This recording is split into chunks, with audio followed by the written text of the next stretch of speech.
afternoon. Here we have a quiet little motel, tucked away off the main highway, and as you see, perfectly harmless looking, when in fact it has now become known as the scene of the crime. This motel also has, as an adjunct, an old house, which is, if I may say so, a little more sinister looking, less innocent than the motel itself. And in this house, the most dire, horrible events took place. I think we can go inside because the place is up for sale. Oh, I don't know who's going to buy it now. In that window on the second floor, the single one in front, that's where the woman was first seen. Let's go inside. Even in daylight, this place still looks a bit sinister. Now, at the top of these stairs that the second murder took place. She came out of the door there and met the victim at the top. Of course, in a flash, there was the knife, and in no time, the victim tumbled and fell with a horrible crack. I think the back broke immediately and hit the floor. It's difficult to describe the way the twisting of the blades. I won't dwell upon it. Come upstairs. Especially the woman. She was the weirdest and the most... Well, let's go into her bedroom.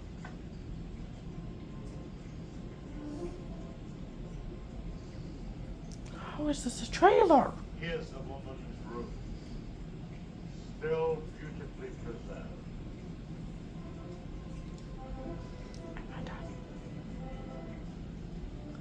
And the imprint of her figure on the bed where she used to lay.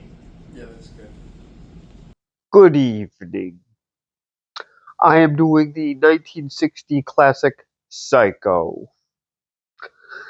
So I hope you enjoyed that. I don't have to do that again. Oh, come on. Why not? That was cute. I just got to get 300 pounds in bald and I can do a perfect Alfred Hitchcock impression. So I hope you enjoyed that lovely trailer, if you want to call it that. That was not a trailer. Well, I think that's the best he could do with all his censoring problems that he had getting this movie out. So apparently this was for mature audiences only. I know now looking at this movie, it's very, very hard to think of that. But I guess they were a lot stricter back then with some stuff. So yes, I'm going to review the 1960 movie Psycho, the original Psycho, the one with Anthony Perkins, not Vince Vaughn. Right there, we made this. Yeah, they did. With Anne Heche and Vince Vaughn. Very, very, very bad. So I will review it right after this. Elastic Mickey Mouse and Elastic Donald Duck. Oh, what a funny pair. Mickey Mouse and Donald Duck, they stretch from here to there. Oh, what luck, you can stretch Donald Duck and with Mickey do the same. Donald Duck and Mickey Mouse, everybody knows the name. M-I-C-K-E-Y-M-O-U-S-E. Elastic Mickey Mouse and Elastic Donald Duck, each sold separately by me. So I hope you enjoyed that little commercial there. Now this is something else for me to look up on eBay. So,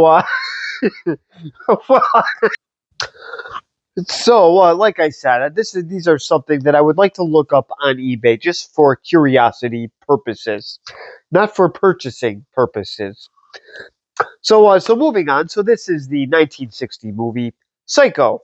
And yes, it is in black and white, and this is the original version, directed by the very talented Alfred Hitchcock. Oh. That poor man should not need an introduction. But he did, of course, he directed Psycho.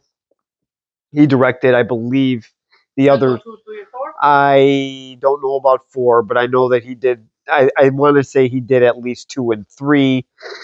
He also did, of course, The Birds and Rear Window. Never heard of her. We reviewed The Birds. Did not watch it. I should have my eyes closed for most of that movie. So just like this one, this poor actress, Janet Leigh, never took a shower ever again. I think she stuck to baths because he pretty much scared the bejeebers out of her like crazy. So now this Who's is that? Alfred Hitchcock. No. Oh. The lady. Oh, Janet Leigh, she was the actress in this. She plays Marion Crane. So now moving on with Alfred Hitchcock, he got this idea from the real life killer in Wisconsin, Ed Gein. And I did actually review the movie Ed Gein as well. So What does Ed Gein have to do with Bates Motel? that's where he got the characters based on. Norman Bates, he based on Ed Gein, a person who was obsessed with his mother. He had mother issues, and he was quiet and shy, and nobody would suspect him of actually killing anybody. Only Ed Gein was a real person. So usually it was based on true events. It's not based on true events. It's based on true characters, based on a real killer, based on a real killer that was obsessed with his real life mother, so that is based on true events. Okay, so I'm trying to think of where I left off here. So this is inspired by true events. I think somebody is going to have nightmares tonight, not me. Inspired by person, not event. So, anyways, we can have this little debate all we want. So, I'm sorry. We can have these little debates all we want, but let's just go right into this here. So Janet Leigh, of course, who plays now I'm trying to get the character. Oh yes, Marion Crane. I'm sorry. So her employer trusts her to bank $40,000. By the way, in cash, and she has it in an envelope, and she decides to just skip town. And now she does have a lover that she sees on her lunch breaks. Boy, Alfred Hitchcock had fun writing this one, I think. So he can't get married because he owes money in alimony. So she decides to run out of Dodge with all her money, or with all her employer's money, and start a new life. And I believe she wants to go to Phoenix. So she ends up getting pulled over by a cop, and he is suspicious of her. She trades in her car. She drives a little bit, and then she decides to check in to the wonderful Bates Motel. So you have the Bates Motel, and then, of course, Alfred Hitchcock showed you the lovely house and took you on a tour of it, and that was the trailer. So now we also have some other characters in this as well. We have Vera Crane, who is, of course, the sister of Marion Crane because she goes missing. I wonder how that happened. So, again, I would ask Ed Gein, but he's dead. And as much as you don't like him, he was a model prisoner when he was in there. So, But you ate people. well, Which apparently I just found out. yes, I may have told the story of Ed Gein. Yes, Alfred Hitchcock was a little bit obsessed with the with the serial killer. He was very excited to do this movie, but from what I read, the censors were very hesitant on releasing this. And just editing a movie back then was interesting too. I believe it was Hitchcock's wife that actually did that. She actually took a scissors and actually cut the film. So just looking at it, you would have to look at it then cut it. So it was quite a production job. So with all this going on here, of course, Janet, or Marion Crane for that matter, is a little creeped out by the motel because she thinks that there is an old lady, Norman Bates' mother, is the one that is stalking around the hotel. But of course, we all know it's not. We pretty much know how this story goes. A lot of people are familiar with the show Bates Motel. yes, this is what it's based off of. And enough people have seen the movie Psycho. Yes. Never seen either one. Never seen either one. Okay. Also, did not know this was based on Ed Gein either. So, Oh, all right. Well, there's a lot of history lessons, I guess, for this for this story, apparently. So I will now show the first clip here, and yes, it is in black and white. Um, I think it is actually scarier that way as well. So I will show the first clip of the wonderful Marion, the very honest Marion Crane, checking into this motel, and what does she see first? I will show that clip in just a second.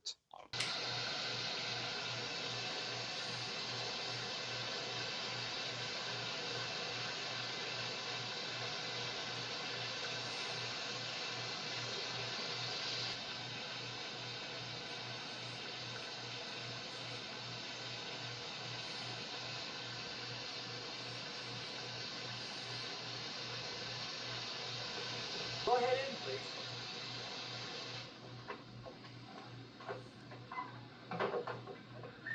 Dirty night.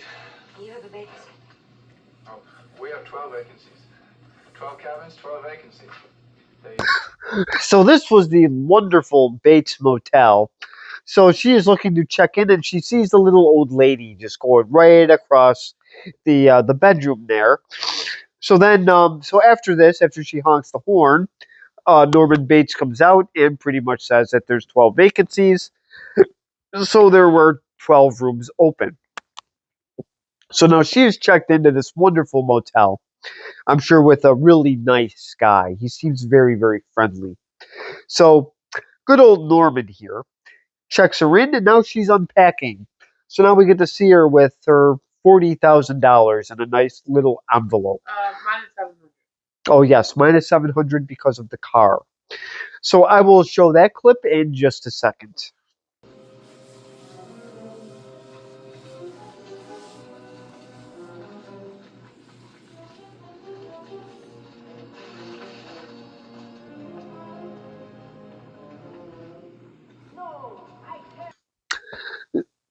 So this is her with this $40,000 that she stole from her employer. How nice. So this is her, I guess, starting over. So um, her boyfriend Sam Loomis will be eventually he will come looking for her. There's also a little private detective that actually does some work on her as well, but that's later on in the movie. So now she is going to be Norman Bates makes her a dinner, and we'll see how this timid creature comes up to her. I think he belongs on the Discord server for sure, and I will show you why in just a second.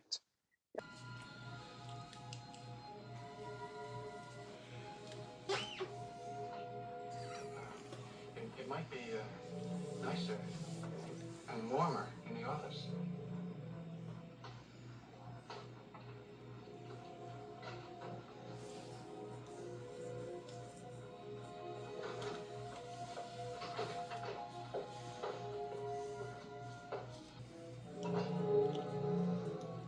Sit down. Thank you. Well, so here's the little part here. I actually thought that I thought that Norman Bates actually avoided dinner by eating it in his office. So when he does take her into the office here, I wish that there would be a great joke here, but it wouldn't make any sense. So I believe The Birds came out in 1963. I was going to say that these are all the birds that he used in his movie The Birds when they misbehaved. He just killed them and then decided to stuff them and then put them in his studio. But it would surprise me if he actually did do that, since Alfred Hitchcock seems like he is the type of person to do something like that. So she's a little bit, I wouldn't say that she's totally weirded out, but she does find it a little weird that there's all these stuffed birds in his office. So now after all that, she's keeping track of the money that she's spending. So far, only $700 out of 40,000. That's not bad.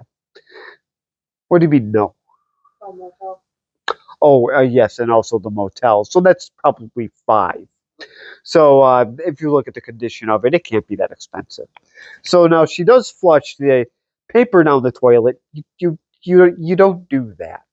Now he's poor Norman here is going to have some major plumbing problems. Well, didn't they put a cup in the toilet at school? Oh, a cup and yes, and glass as well. So this is going to be some septic tank problems. So there'll be a lot of stuff spewing out of the ground for sure. So she's causing problems across the board. But her problems are going to end though. And that's because she decides to take a shower. So yes, I will have the famous shower scene, and that is coming up in just a second.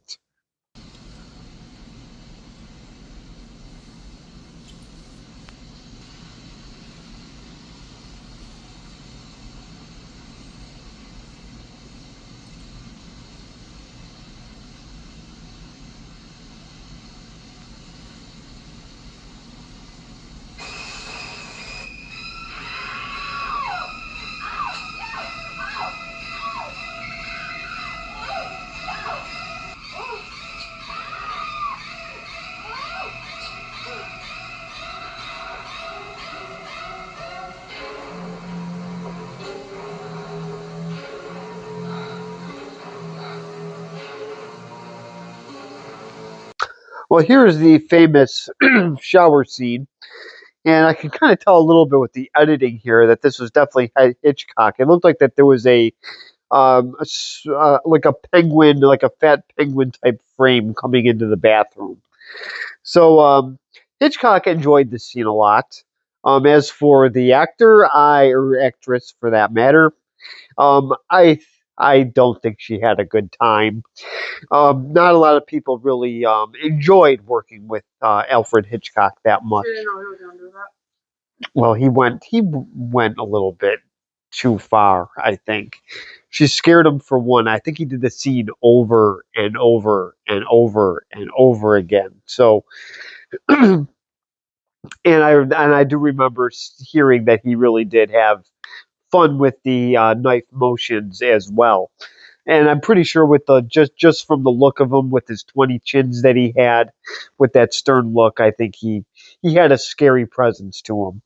So so now I will show the scene here at the wonderful Loomis Hardware, where this is Sam Loomis, of course. This was Marion's lover that she'd like to do on lunch breaks, and Marion's wonderful sister is wondering where she is. So now, and also a guy named Abrogast is there to. Um, he's wondering about the $40,000. So this is all going to be news to these two people. So I'm going to show you that scene in just a second. August, friend. Private investigator. Where is she, Miss Crane? I don't know you. Why, no, you don't. Because if you did, I would be able to follow you. What's your interest in this? Well, $40,000. $40,000. That's right. But one of you better tell me what's going on and tell me fast. I can take just so much of this nonsense. Take it easy, friend. Take it easy. Your girlfriend stole $40,000. What are you talking about? What is this? She was supposed to bank it on Friday for her boss. She didn't. And no one has seen her since. Well, this is my little guest here. Skipper is I guess he doesn't want to look at the movie. I guess he's he's afraid of getting nightmares. So this is, well, I don't want him to get spooked. Well, this is the most bright yet. Well, this is the great Arbogast. So he is looking for her. Obviously, he's interested in that $40,000. I guess her employer was kind of stalking her out. So he pretty much says he's looking around, questioning, of course, her sister and her wonderful boyfriend, the great Sam Loomis, who sells hardware. I hope it's not plastic garbage, but it probably is with the name Loomis on it. So so now, of course, I wonder if this is the same. I wonder if this is where they got the idea. I wonder if this is where John Carpenter got the idea for Dr. Loomis from the Halloween movies. It wouldn't surprise me. And I forgot, Wes Craven, of course, picked Billy Loomis as a killer in Scream. So Hitchcock is just probably kicking and screaming in his grave, pretty much saying that all these people stole my ideas. Well, even though he got his idea from a novel, but that's besides the point. So, It's a real person. yes. So now let's find out what happens to the great Arbogast. He ends up going to the wonderful Bates Motel. So let's see what happens to this guy. He's going up the wonderful stair. Oh, great! He's going upstairs. So now there's people on Reddit that are not going to like this movie because, God forbid, they're looking at people going upstairs. So I will show that clip in just a second. Does he get pushed up the stairs? That's why I got one in the trailer.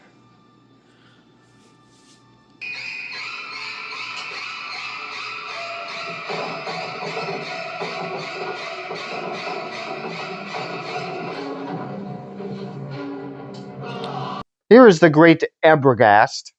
So apparently he's now feeling the wrath of Mrs. Bates. So the old lady is killing again. I think he must have screwed up her air conditioning system. So there is no more Mr. PI here. So obviously he's not very good at his job. He obviously fell for this. So um, he got stabbed quite a few times and also took a nice little tumble down some stairs. So now it is Marion Crane's sister and the wonderful Sam Loomis now is doing some investigating of their own. So now I believe her name is Lily Crane is now going in. She's trying to find out where Mrs. Bates is. So because Norman Bates always talks about his mother, so Sam Loomis is actually confronting him in the office, and he gets hit in the head because let's just say Lily Crane is doing some digging. Let's see what she finds. She finds something lurking down below. So we will find out what that is in just a second.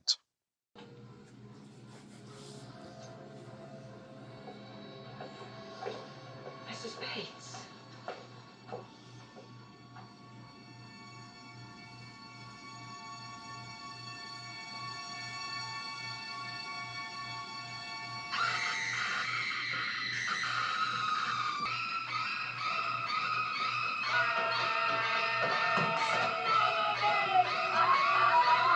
Well, this is the final clip here. So this part here was pretty. I actually thought this was pretty cool. Somebody else did not. So she did find Mrs. Bates. Somebody had their eyes closed and was recording without looking at the phone. So, uh, so this will be an interesting review for sure. So she does find Mrs. Bates, and then this part threw me off because I forgot that this was the end here, where Norman jumps in with the wig on. He's got the knife, and then the great Sam Loomis tends to expose who it is, who's the actual killer. So this is sort of the first time where I do show the end of the movie, but No, that was not the end. well, it was pretty close. I did reveal the actual killer, even though everybody knows pretty much who it is anyway. But I did not show the end of where everything is explained. So that you're going to have to find out for yourself. So I'm so confused. Is that his mother or is that him? you will have to find out for yourself. Because that I am not going to reveal, because that will actually be giving away the end.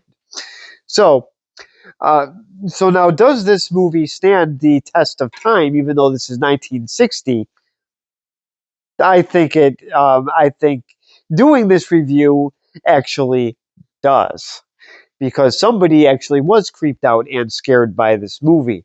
I'm not going to name any names. I was not scared. I'm creeped out, not scared.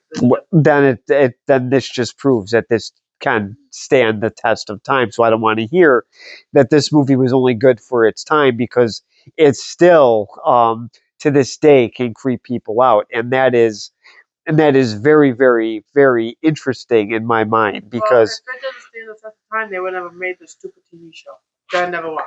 well, there are just people out there that just say if this movie's from 1960, then it must be bad. There are a lot of people like that. I know people that will not watch a movie just because it's in black and white, which is very, very ignorant. And that person also came off as a movie person as well. So I'm just trying to prove a point here. Just because something is made in 1960, it can be very, very good. Um, but if I did have to grade this movie, I will, because this is 1960 and clearly it can still creep people out to this day. I am giving this movie an A. Pretty much, this is probably the only horror movie that I would ever give that to. Would I give Friday the 13th an A? Absolutely not. Halloween? Absolutely not. So, and those are just to name a couple. Um, so I did actually like the acting by Anthony Perkins. He plays the part very well, as I'm getting clawed by a cat. So, and Alfred Hitchcock really did a nice job with the directing of this movie because suspense, in my mind, could be just as scary as the slasher parts. I think the suspense is a lot scarier. Um, Silence of the Lambs is also good proof of that as well. Never seen it. And after this, I don't want The end of that movie's just, if not even more creepy than the end of that, just from Buffalo Bill's basement. But anyways, that's Silence of the Lambs, not Psycho. So this is a movie I do highly recommend. Would I recommend families watch this together? Well, I still don't know.